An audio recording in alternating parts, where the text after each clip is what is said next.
More than 2,000 students have had awards conferred at winter graduation ceremonies at the Australian National University this week.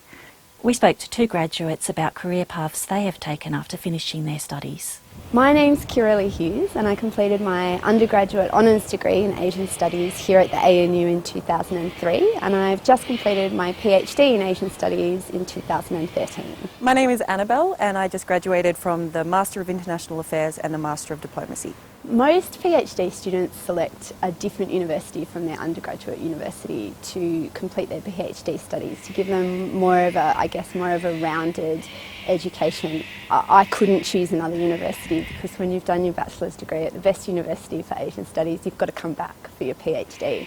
So I'm currently a reparation officer with the Defence Abuse Response Task Force. My role is to sort of analyse complex information, which is sometimes quite confronting. When I returned to the ANU to start my PhD, I worked part-time for the Australia-Indonesia Business Council, and one of the highlights in that role and in my professional career so far was meeting SBY, the Indonesian president, when he visited Darwin in 2012. We hosted a lunch for him and I actually got to introduce him to a room full of people, which was definitely a highlight.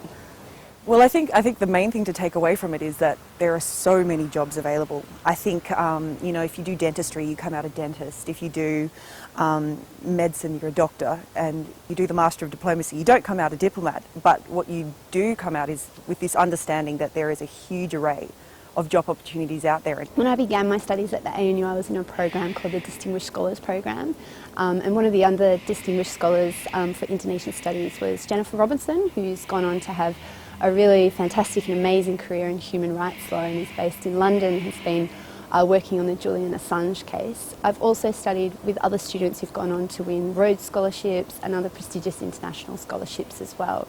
But also students who've gone on to have really great careers here in Australia, working for the Australian government, and also working in Indonesia for different multinational companies who are working there.